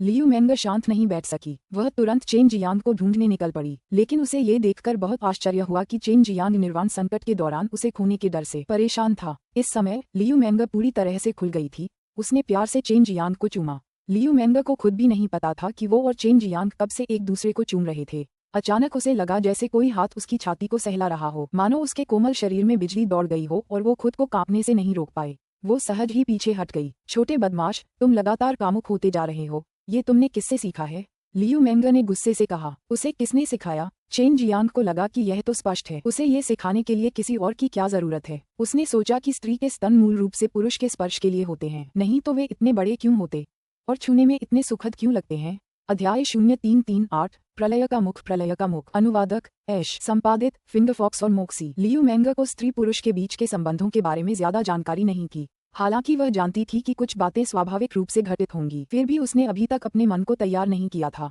वह उलझन में थी कि इसका सामना कैसे करे। आखिरकार उसका और चेन जियांग का अफेयर चल रहा था। इसके अलावा वह अपने ही प्रशिक्षु को धोखा दे रही थी। ये सोचकर लियू मेंगर का मन बहुत उलझ गया। उसे चिंता थी कि जियान उससे नफरत करेगा। लियू मेंगर के चेहरे की लाली अचानक गायब हो गई और उसकी जगह एक असहाय भाव आ गया। चेन जियांग को एहसास हुआ कि लियू मेंगर कुछ सोच रहा था। बहन मेंगर, मैं बस आपके खरगोशों को छूना चाहता था, मैं अब और बर्दाश्त नहीं कर सकता, मुझे माफ करना। चेन जियांग ने चेहरे पर एक कामुक मुस्कान के साथ कहा। वह नहीं चाहता था कि लियू मेंगर उन जटिल बातों के बारे में सोचता रहे। हालांकि वह भी एक जटिल रिश्ते में था, ये बहुत पाप था। लियू मेंगर बार बार मुंह बनाती रही। उसने चेन जियांग की छाती पर अपनी नाजुक मुट्ठी हल्के से पटकी। छोटा बदमाश, तू फिर कभी इसका जिक्र नहीं कर पाएगा। इस महान और शक्तिशाली रानी को इतनी शर्मीली महिला में बदलते देख चेन जियांग भावुक हो गया। उसने लियू मैंग को पकड़ लिया, उसे गोद में उठा लिया और अपनी गोद में बैठा लिया। बहन मैंग, जियान और युलान कैसी हैं? चेन जियांग थोड़ा ईमानदार हो गया, वरना ये सुंदरी उसकी गोद से बाहर हो जाती। वे बदमाश आइसविंड घाटी के निषिद्ध क्षेत्र में साधना कर रहे हैं। उन्हें हीरो कॉन्ग्रेगेशन शुरू होने से पहले बाहर आ जाना चाहिए। लियू मैंग चेन जियांग की छाती पर झुक गई और एक सफेद जैड कमल के बीज से खेलने लगी। ये जड़ी बूटियां तुम्हें कहाँ से मिली? खासकर सफेद जैड कमल का बीज, ये तो सिर्फ कमल द्वीप में ही मिलता है। पहले लियान यिंगशाओ मेरा पीछा कर रहा था, इसलिए मैं उससे इसे खरीदने में हिचकिचा रहा था। चेन जियांग ने लियू मैंग को लियान चांग्यू के साथ हुई अपनी लड़ाई के बारे में बताया। उसने उसे 3 फायर ड्रैगन ब्लड लोड्स भी दिए। लियू मैंग बहुत खुश हुई, एक उसके लिए था और बाकी 2 जू शियान और लिंग युलान के लिए। बहन मैंग, आपको उन लड़कियों के प्रति थोड़ा दयालु होना चाहिए, चेन जियांग ने कहा। ये दोनों मेरे प्रशिक्षु हैं, ये मेरे परिवार जैसे हैं। स्वाभाविक रूप से मैं उनके साथ अच्छा व्यवहार करूंगी। तुम्हें 1 लाख शैतान पर्वत पर थोड़ा सावधान रहना चाहिए। लियू मैंग को एहसास हुआ कि चेन जियांग के 1 लाख शैतान पर्वत पर आने का कोई और कारण जरूर होगा, और चाहे कुछ भी हो जाए वह उसे रोक नहीं सकती थी। हालांकि वह अभी भी चिंतित थी। चेन जियांग ने उसके चेहरे को सहलाया, मुस्कुराया और कहा, मुझे एक चुंबन दे दो, मैं कुछ समय के लिए चला जाऊंगा। लियू मैंग ने अपना सिर झुकाया और फुसफुसाया, तुम्हें छूने की इजाजत नहीं है। अपनी बात खत्म करने के बाद उसने अपना सिर उठाया, चेन जियांग के गले में अपनी बाहें लपेट लीं और दोनों फिर से एक दूसरे को चूमने लगे। रात में चेन जियांग ने लियू मैंग को चरमदान राजा के प्रांगण से बाहर भेज दिया। जैसे ही लियू मैंग वहां से निकला, पता नहीं गु डोंगचेन कहां से कूद पड़ा। युवा मार्शल अंकल, लियू मैंग आपको ढूंढने क्यों आई थी? वह पहले भी 1-2 बार आपको ढूंढने आ चुकी थी। गु डोंगचेन ने उत्सुकता से चेन जियांग को घूरते हुए पूछा। चेन जियांग को उम्मीद नहीं थी कि लियू मैंग इतनी हिम्मत से उसके पास आएगा। उसे कोई वाजिब वजह नहीं सूझ रही थी। वो मेरी पत्नी के बारे में कुछ बातें करने आई थी, और साथ ही धर्मनिरपेक्ष जगत के लुप्त होने का मुद्दा भी है। चेन जियांग के चेहरे पर उदासी छा गई। धर्मनिरपेक्ष जगत के लुप्त होने की बात ने उसे वाकई चिंतित कर दिया था, क्योंकि उसके पिता अभी भी जीवित थे। ओह, तुम्हें धर्मनिरपेक्ष दुनिया के बारे में पता है? चिंता मत करो, ये बस कुछ समय के लिए गायब हो गई है। हालांकि तुम्हें दोपहर से रात तक इन पर चर्चा करने के लिए इतना समय नहीं चाहिए। गु डोंगचेन को चेन जियांग और लियू मैंग के रिश्ते पर गहरा शक था। चेन जियांग ने जोर से खांसते हुए कहा, छोटे बेवकूफ, तुम इतनी बकवास क्यों कर रहे हो? युवा मार्शल अंकल, आपको ईमानदारी से जवाब देना होगा। पिछली बार जब आपने बिल्डिंग फाउंडेशन डेन बेचा था तो क्या लियू मैंग ने जानबूझकर कीमत नहीं बढ़ाई थी? ये सोचकर गु डोंगचेन गुस्से से आग बबूला हो गया। चेन जियांग जानता था कि वह इस मामले को अब और नहीं छिपा सकता, क्योंकि एलिमेंटल स्पिरिट डैन की नीलामी के दौरान लियू मैंग जानबूझकर यू जियांगलिन के खिलाफ कीमत बढ़ा रहा था। वो इसलिए था क्योंकि मैं कुछ क्रिस्टल स्टोन कमाना चाहता था। तुम्हें मेरे सामने इतना बेसहारा बनने को किसने कहा था? इसे ऐसे समझो जैसे तुम्हारे योद्धा चाचा तुम्हें सजा दे रहे हों। चेन जियांग ने मार्शल अंकल पर जोर दिया। गु डोंगचेन ने धीमी आवाज में कहा, मुझे विश्वास नहीं होता कि आप और लियू मैंग सिर्फ इसलिए इतने करीब हो सकते हैं क्योंकि वह आपकी पत्नी की रिश्तेदार है। एक घमंडी महिला ऐसा काम कर सकती है, और वह आपको 1 बार नहीं बल्कि 2 बार ढूंढने आई थी। छोटे बेवकूफ, अगर तुमने और बकवास करने की हिम्मत की तो मैं उस बूढ़े पागल से तुम्हें सबक सिखाने के लिए कहूंगा। चेन जियांग ने गु डोंगचेन की बात काटते हुए तुरंत कहा। गु डोंगचेन यूं ही बूढ़ा नहीं हो गया था। अगर इतने सब के बाद भी वह उनके रिश्ते को नहीं समझ पाया तो उसका जीवन व्यर्थ था। चेन जियांग से इतनी बड़ी प्रतिक्रिया पाकर गु डोंगचेन ने अस्पष्टता से मुस्कुराते हुए कहा, युवा मार्शल अंकल, आप बहुत शानदार हैं। लियान यिंगशियाओ, वह खूबसूरत लड़का, चाहे उसने कुछ भी किया हो, वह अभी भी उस पर अपना हाथ रखने में असफल रहा, फिर भी वह आपके द्वारा प्राप्त की गई थी। आखिर आप कैसे सफल हुए? चेन जियांग को एहसास हुआ कि गु डोंगचेन को उसके और लियू मैंग के रिश्ते का पता चल गया है। वह शांत हुआ और उसने टालते हुए कहा, ये तुम्हारे धूर्त चाचा का जादू है। मैंने कोई हथकंडा नहीं अपनाया। अब मुझे तुमसे कुछ भी छिपाने की जरूरत नहीं है। हुआ शियांग्यू, वह कुतिया हमेशा मुझे परेशान करती रहती है, लेकिन जैसा कि तुम जानते हो, मेरी एक पत्नी है, इसलिए मैंने उसे मना कर दिया है। क्या तुमने नहीं देखा, पिछली बार जब वह मुझे वापस लाई थी तो वह नाराज हो गई थी? चेन जियांग का भड़कैला रूप देखकर गु डोंगचेन मन ही मन दांत पीसने से खुद को रोक नहीं पाया। उसने मन ही मन सोचा, इस कूड़े के ढेर पर तो वह बर्बाद हो गई। क्या कोई भगवान नहीं है? इसे राज ही रखना। अगर तुमने यह बात किसी को बताई तो बाकी जिंदगी उस बूढ़े पागल के साए में गुजारनी पड़ेगी। चेन जियांग की बातें काम आईं। गु डोंगचेन को डर के मारे एक सिहरन हुई। हुआंग जिनतियन उसका दुस्वप्न था।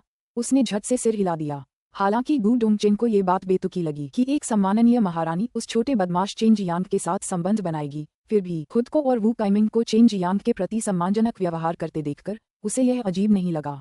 लेकिन वह इस बात को भूल नहीं पाया कि एक असाधारण और प्रतिष्ठित सुंदरी को चेन जियांग ने अपने साथ ले लिया है, और यह बात उसके मन को विचलित कर रही थी। इससे भी ज्यादा भयावह बात ये थी कि गुरु और शिष्य दोनों को चेन जियांग ने अपने साथ ले लिया था।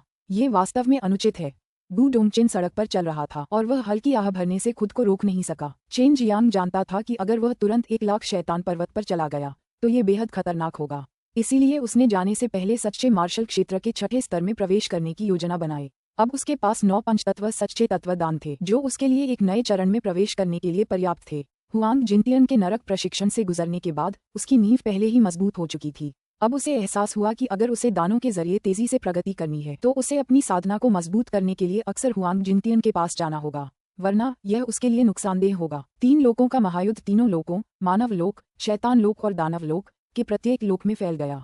दानव और शैतान लोक के निवासी स्वभाव से आक्रामक, संख्या में बड़े और बलवान थे। वे निश्चित रूप से मानव लोकों की ओर दौड़ रहे थे। चेनवू मुख्य भूमि दानव और शैतानी दुनिया का प्रवेश द्वार थी। निर्वाण क्षेत्र के सभी मार्शल कलाकार भारी दबाव में थे। चेनवू मुख्य भूमि के निवासी अपना सामान्य जीवन जी रहे थे। वे आसन्न आपदा की क्रूरता से पूरी तरह बेखबर थे। अगर उन्हें इसके बारे में पता भी था तो उन पर कोई खास दबाव नहीं था। इस आपदा को रोकने के लिए मानव जगत केवल शक्तिशाली मार्शल कलाकारों पर ही निर्भर था। अध्याय 0339 शैतान पर्वत में कदम रखें। शैतान पर्वत में कदम रखें। हाय दोस्तों, वैलेंटाइन डे की शुभकामनाएं। देरी के लिए क्षमा करें। मुझे वायरल बुखार हो गया था और मैं अस्पताल में भर्ती था, इसलिए मुझे अपने कंप्यूटर तक पहुंच नहीं मिल पा रही थी। असुविधा के लिए क्षमा करें। सस्नेह रॉक और एक बार फिर अपने वैलेंटाइन के साथ अपनी डेट का आनंद लें।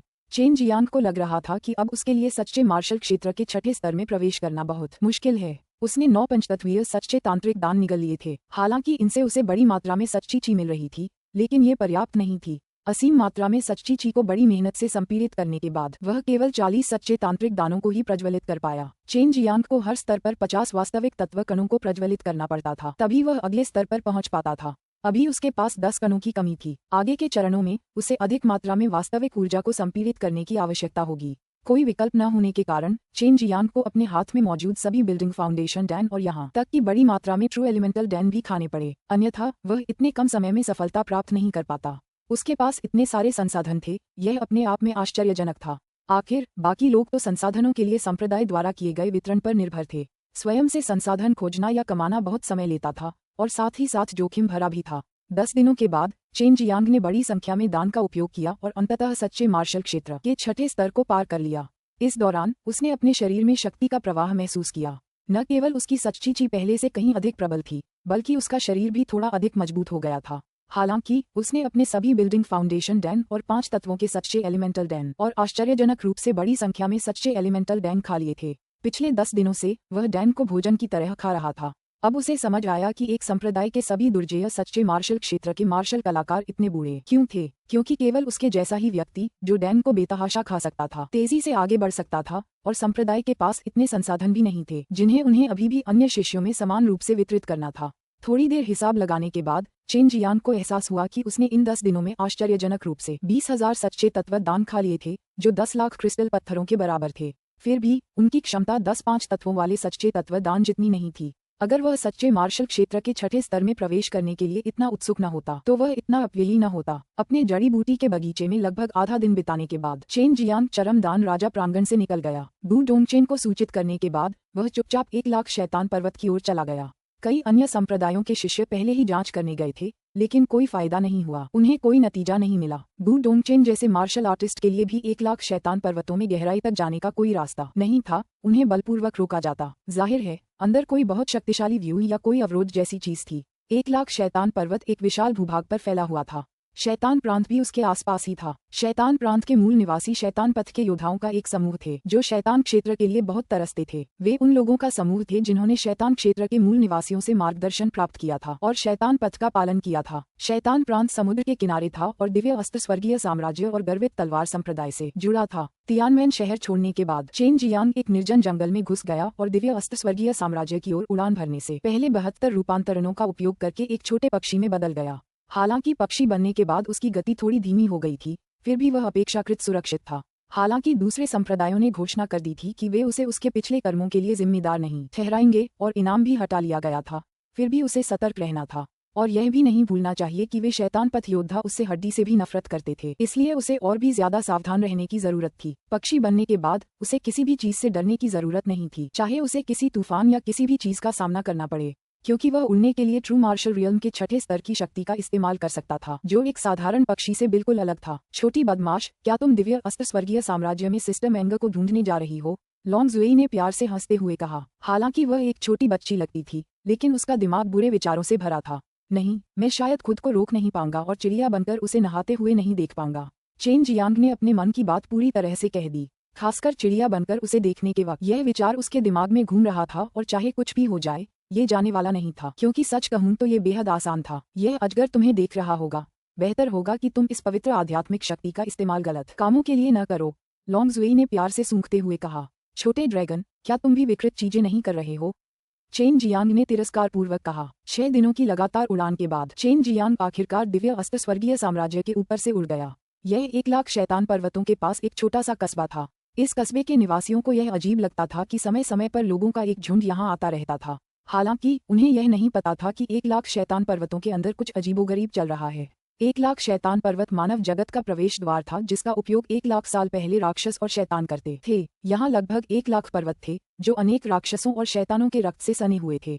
यहाँ तक कि अनेक शैतान और शैतानों को भी यहीं दफनाया गया था, इसलिए इसका नाम 1 लाख शैतान पर्वत पड़ा। चेन जियांग आसमान में ऊंचा उड़ रहा था। दूर जमीन का एक बड़ा टुकड़ा सफेद धुंध में लिपटा हुआ था, जिससे उसे देखना मुश्किल हो रहा था।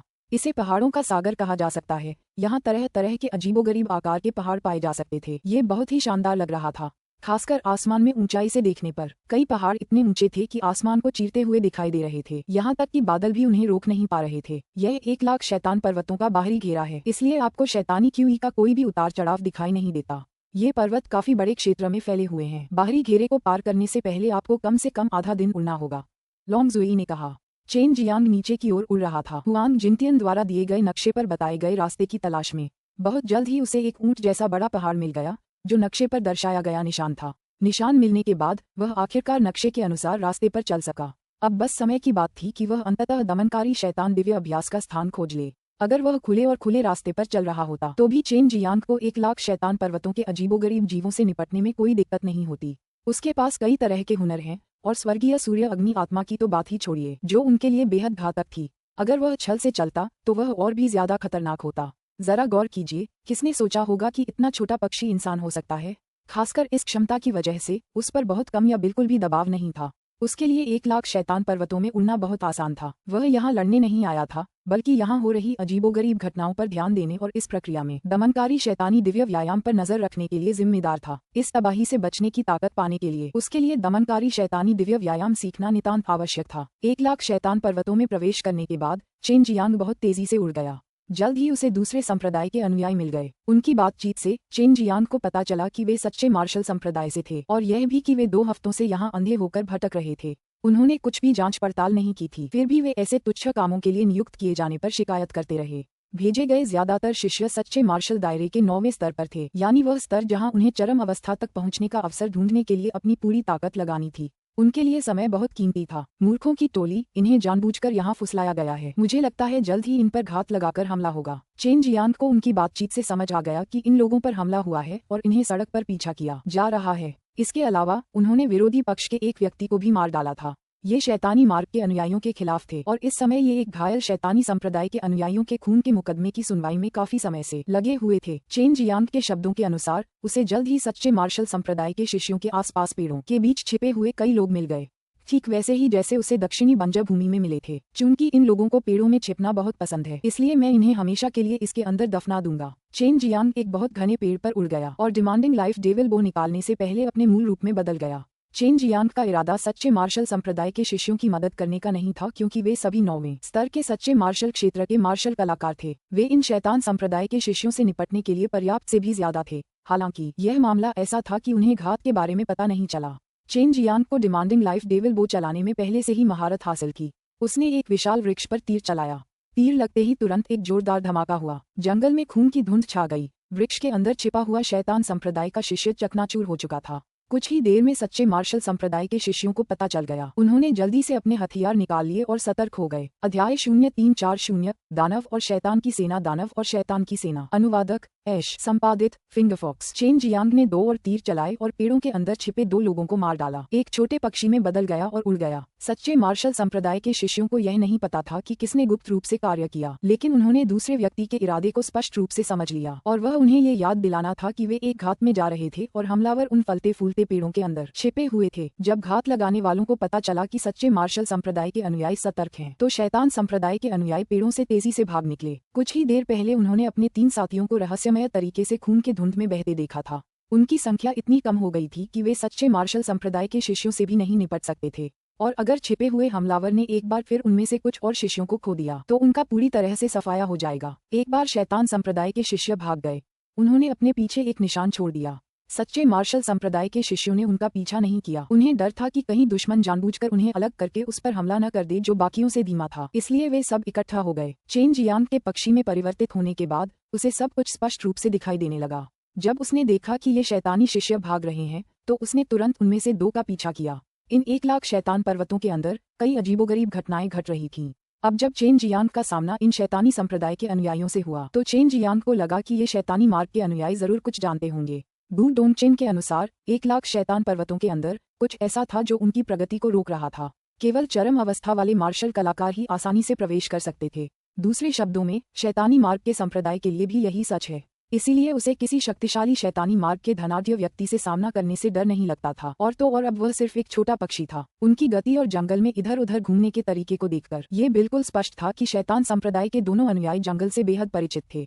चूंकि शैतान प्रांत पास ही था, इसलिए ये स्पष्ट था कि शैतान संप्रदाय के अनुयायी अक्सर यहाँ आते जाते होंगे। 1 लाख शैतान पर्वतों का गहरा गड्ढा बहुत खतरनाक था। यहाँ तक कि उन शैतानी संप्रदाय के दिग्गजों की भी हिम्मत नहीं थी कि वे अंदर घुस सकें। ये दक्षिणी बंजर भूमि जैसा ही था। कौन जाने अंदर कौन सा राक्षस या शैतान सोया पड़ा हो। वे शैतान संप्रदाय के अनुयायी जो जंगल का एक लंबा चक्कर लगाकर भाग गए थे, अचानक इकट्ठा होने लगे। कुल 15 पुरुष थे और उन सभी ने काले वस्त्र पहने थे और सिर पर टोपी पहनी हुई थी। उनके क्षेत्र सच्चे मार्शल क्षेत्र के पहले स्तर से लेकर 7वें स्तर तक भिन्न थे। आखिर किस कमीने ने हमारे लोगों पर हमला किया? वो आदमी तो किसी सच्चे मार्शल संप्रदाय का अनुयायी नहीं है। हमने उन लोगों को लुभाने में इतने दिन मेहनत की है और जब हम कामयाब होने ही वाले थे तो किसी बेवकूफ ने हमारी योजना पर पानी फेर दिया। एक आदमी ने गाली दी। वह आदमी जरूर कोई माहिर हत्यारा होगा। हम उसका कोई सुराग नहीं लगा पाए। उसके हमले तेज तो थे मगर बहुत जोरदार। हमें वापस लौटकर कैप्टन को जल्द से जल्द इसकी सूचना देनी चाहिए। एक आदमी भागने से पहले बोला। बाकी लोग भी उसके पीछे चलने लगे। चेन जियांग को याद आया कि जिस दिशा में वे चल रहे थे वह 1 लाख शैतान पर्वतों की गहराई की ओर थी। उनका पीछा करने से पहले वह एक पल के लिए झिझका। हालांकि वह एक पक्षी जैसा दिख रहा था, फिर भी उसे सावधान रहना था। आखिरकार ये शैतान संप्रदाय के अनुयायी सच्चे मार्शल क्षेत्र के सभी शक्तिशाली विशेषज्ञ थे। अगर उन्हें पता चलता कि एक पक्षी इतने लंबे समय से उनका पीछा कर रहा है तो उन्हें जरूर शक होगा। चेन जियांग ने लगभग 1 घंटे तक उनका पीछा किया। उनकी दौड़ने की गति इतनी तेज नहीं थी क्योंकि वे मुख्यतः आसपास के वातावरण पर ध्यान दे रहे थे। वे बेहद सतर्क थे। अब वे धुंध भरे इलाके में प्रवेश कर चुके हैं। यह वही धुंध थी जो चेन जियांग ने बाहर से देखी थी। जब वह धुंध भरे इलाके में दाखिल हुआ तो उसे कुछ भी अजीब नहीं लगा। बू डोंगचेन के अनुसार यह इलाका साल भर घने कोहरे की चादर से ढका रहता है। क्या दानव और शैतानी दुनिया के आक्रमणकारी शैतानी पथ के योद्धाओं पर हमला नहीं करेंगे? चेन जियांग को यकीन करना थोड़ा मुश्किल लग रहा था। फिलहाल शैतानी पथ के योद्धा अपनी ताकत बढ़ाने के बजाय धर्मी लोगों के खिलाफ आगे बढ़ रहे थे। बिल्कुल नहीं, ये हमारी दुनिया पर आक्रमण करने वाले राक्षसों और शैतानों के स्वभाव पर निर्भर करता है। अगर ये मूर्खों का एक समूह होता जो सिर्फ मारना जानता है तो चाहे शैतानी रास्ता हो या धार्मिकता, वे जिसे भी देखेंगे उसे मार डालेंगे। लेकिन अगर ये बुद्धिमान लोगों का एक समूह होता तो वे इस दुनिया की शैतानी ताकतों पर धीरे धीरे विजय प्राप्त कर लेते और आक्रमणकारी दुनिया पर पूरी तरह से कब्जा कर लेते। वे दुनिया के विभिन्न संसाधनों का दोहन करने के लिए मूल निवासियों को गुलाम बना लेते। सू मेयाओ ने कहा, राक्षस और शैतान बिना किसी लाभ के मानव जगत पर आक्रमण नहीं करते। चेन जियांग को समझ आ गया कि हर बार इतने सारे लोग क्यों मरते हैं। चेन जियांग शैतान संप्रदाय के अनुयायियों का पीछा करते हुए एक छिपी हुई गुफा तक पहुंच गया। गुफा के द्वार पर पहुंचकर उसने अंदर एक शक्तिशाली आभा का अनुभव किया। उसे ये देखकर बहुत आश्चर्य हुआ कि वहां वास्तव में 5 स्तर के सच्चे मार्शल क्षेत्र के शैतान संप्रदाय के अनुयायी मौजूद थे। हमें यहाँ लगभग 1 महीना हो गया है, फिर भी हम एक भी धर्मात्मा शिष्य का बाल भी बांका नहीं कर पाए। चलो जल्दी से यहाँ से चले। हमने यहाँ हो रही अजीबोगरीब घटनाओं की लगभग जांच कर ली है, एक आदमी ने भारी आवाज में कहा। चेन जियांग को जब ये बात पता चली तो वह थोड़ा हैरान हुआ।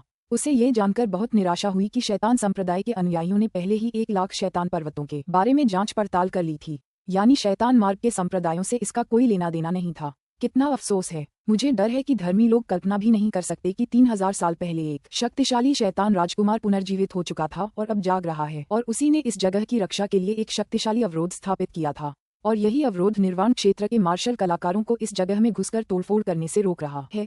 एक और आदमी ने विलाप किया। चेन जियांग चौंका। अगर यह जगह तबाही तक किलेबंद रही तो क्या राक्षस और शैतान एक साथ आक्रमण नहीं करेंगे और अंततः चेनवू मुख्य भूमि को एक ही झटके में तहस नहस नहीं कर देंगे? अंतरिक्ष में दरारें आमतौर पर इतनी बड़ी नहीं होती। दानव और शैतानी दुनिया से आने वाले आक्रमणकारी धीरे धीरे ही आ सकते हैं। आप उन पर बाहर से आसानी से हमला कर सकते हैं, लेकिन अगर उनमें से एक झुंड इकट्ठा हो जाए तो ये बहुत भयावह होगा। वाई यूयू ने कहा, अब पहले से ही एक बहुत छोटी दरार है जिसमें से कुछ कमजोर राक्षस और शैतान गुजरने में सक्षम हैं। एक शैतान संप्रदाय के शिष्यों ने एक बार फिर कहा। इस जानकारी से चेन जियांग को गहरा सदमा लगा। चेन जियांग के अनुमान के अनुसार दरार आने में अभी काफी समय था, लेकिन उसकी उम्मीद के विपरीत दरार पहले ही आ चुकी थी। कुछ देर की बातचीत के बाद शैतानी पंथ के शिष्यों ने धर्मी पंथ के शिष्यों पर घात न लगाने का फैसला किया। वे सब पीछे हट गए क्योंकि अभी भी एक शक्तिशाली शैतान राजकुमार का मामला बाकी था, जो कुछ ऐसे राक्षसों और शैतानों की तलाश में था जिन्हें पुनर्जीवित किया जा सके, ताकि पहले से ही एक राक्षसी और शैतानी सेना तैयार की जा सके। हालांकि यहाँ दरार तो है, लेकिन कोई बेहद ताकतवर इंसान यहाँ नहीं आ सकता, वरना आकाशीय शक्ति उसे भांप लेगी और उसके टुकड़े टुकड़े हो जाएंगे। कमजोर जीवों को तो किसी बात का डर ही नहीं था। तुम्हें जल्दी से शैतान को दबाने वाला दिव्य व्यायाम ढूंढना होगा, फिर स्वर्गीय सूर्य अग्नि का इस्तेमाल करके यहाँ सब कुछ तहस नहस कर देना होगा। ये छोटे जीव उस तरह की लपटों से डरते हैं। सु मेयाओ को पता चला कि यह उनकी कल्पना से कहीं ज्यादा गंभीर था। किसी ने भी एक शक्तिशाली शैतान राजकुमार के पुनरुत्थान की कल्पना नहीं की थी। लाखों साल पहले का एक शैतान राजकुमार, कौन जाने वो कितना शक्तिशाली था, चेन जियांग सोच भी नहीं सकता था। और एक शैतान राजकुमार जिसे पुनर्जीवित भी किया जा सकता है, वो कोई साधारण इंसान तो नहीं होगा। उसके पास जरूर कोई भयानक शैतानी चालें होंगी। ये सोचकर चेन जियांग खुद को शक्तिहीन महसूस करने लगा। उसे इस बात से निराशा हुई कि दमनकारी शैतानी दिव्य व्यायाम 1,00,000 शैतान पर्वतों की गहराई में छिपा हुआ था। अगर बहुत सारे शैतान राजकुमारों को पुनर्जीवित कर दिया गया होता तो कई छोटे छोटे राक्षसों और शैतानों के साथ उसे पाना उसके लिए निश्चित रूप से बहुत मुश्किल होता। एक घाटी से गुजरने के बाद कोहरा और भी घना हो गया था, लेकिन चेन जियांग को किसी भी शैतानी क्यूई का आभास नहीं हुआ। जाहिर है यहाँ सुरक्षित था। अगर यह कोई ऐसी जगह होती जहाँ शैतान क्यूई प्रचुर मात्रा में होती तो यह वह जगह होती जहाँ बड़ी संख्या में राक्षस और शैतान दफन होते। यहाँ आने वाले कमजोर शैतानों को अपनी ताकत बढ़ाने के लिए उसी शैतान क्यूई पर निर्भर रहना पड़ता है। चेन जियांग 3 दिन तक सावधानी से उड़ान भरने के बाद अचानक सामने से एक भयानक दहाड़ सुनाई दी, मानो लाखों लोग एक साथ दहाड़ रहे हों। ये दहाड़ हिंसा से भरी हुई थी, डरावनी होने के साथ साथ भयावह भी थी।